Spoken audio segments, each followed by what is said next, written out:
स्वागत है मेरे यूट्यूब चैनल स्टार ज्ञान परिवार में। और आज मैं फिर से हाजिर हो चुका हूं बाल विकास मनोविज्ञान से संबंधित कुछ महत्वपूर्ण प्रश्न उत्तर लेके, जो कि आपके आगामी एग्जाम सीटेट टेट इत्यादि के लिए बेहद महत्वपूर्ण है।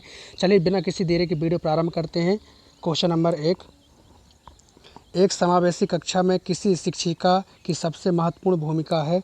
ऑप्शन आपके इस प्रकार से हैं। पहला, यह सुनिश्चित करना कि शिक्षिका कक्षा को मानक निर्देश दे रही है।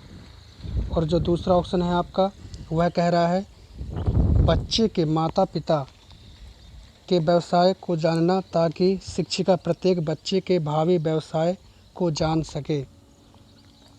तीसरा ऑप्शन कह रहा है आपका सुनिश्चित करना कि प्रत्येक बच्चे को अपनी संभावनाओं को प्राप्त करने का अवसर मिले।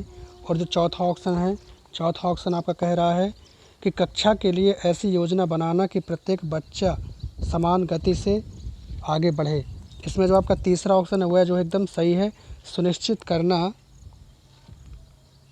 कि प्रत्येक बच्चे को अपनी संभावनाओं को प्राप्त करने का अवसर मिले। चलिए आगे बढ़ते हैं।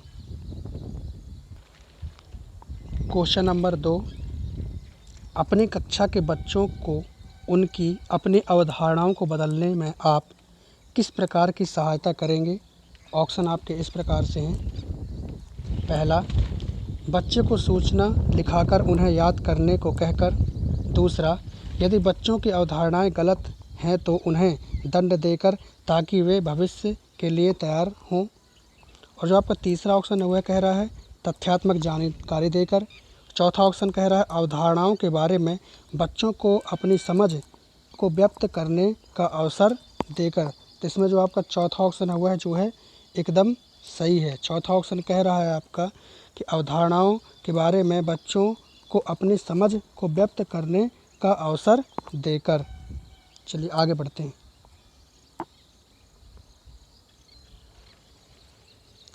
क्वेश्चन नंबर 3, जब बच्चे एक विशेष संख्या में पुस्तक पढ़ते हैं तो उन्हें एक प्रमाण पत्र दिया जाता है। यह रणनीति शायद अधिक समय तक काम न करे।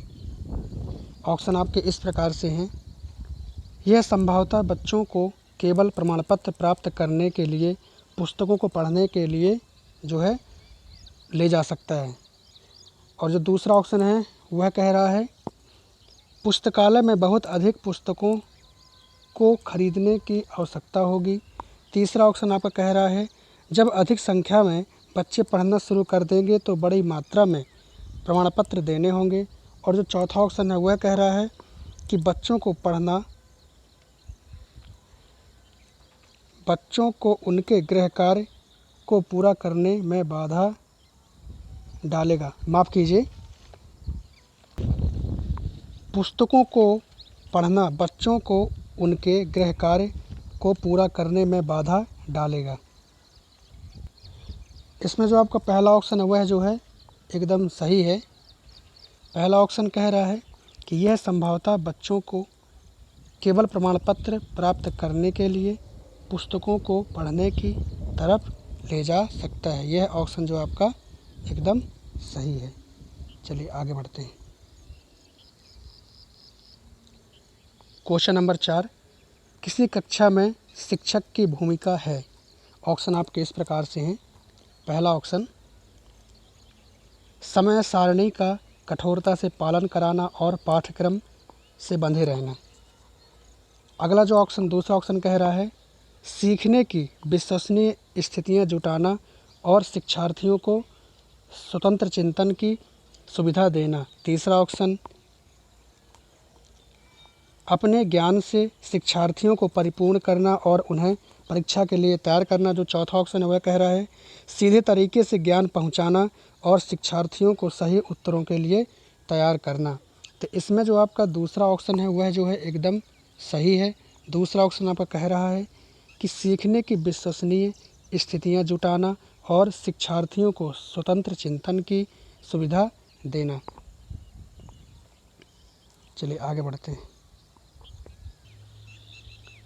क्वेश्चन नंबर 5, निम्नलिखित में से कौन सा कथन बच्चे की त्रुटियों के संबंध में सबसे उपयुक्त है। ऑप्शन आपके इस प्रकार से हैं। पहला ऑप्शन, गलतियों से बचने के लिए बच्चे को शिक्षक का अनुकरण करना चाहिए। दूसरा ऑप्शन कह रहा है बच्चों की गलतियों को गंभीरता से लिया जाना चाहिए और उन्हें कठोर दंड दिया जाना चाहिए ताकि वे गलतियां ना दोहराएं।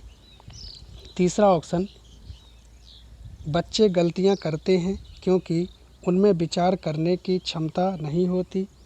और जो आपका लास्ट यानी चौथा ऑप्शन कह रहा है कि बच्चों की गलतियां एक खिड़की के समान होती हैं, यह जानने के लिए कि वे किस प्रकार सोचते हैं। तो इसमें जो आपका चौथा ऑप्शन है वह जो है एकदम सही है। बच्चों की गलतियां एक खिड़की के समान होती हैं, यह जानने के लिए कि वे किस प्रकार सोचते हैं। उम्मीद करता हूँ कि मेरे द्वारा दी गई जानकारी आप लोगों को समझ में आई होगी। इसी तरह से इंटरेस्टिंग वीडियो को देखने के लिए आप हमारे चैनल को सब्सक्राइब करें, वीडियो को लाइक करें एवं शेयर करें। धन्यवाद।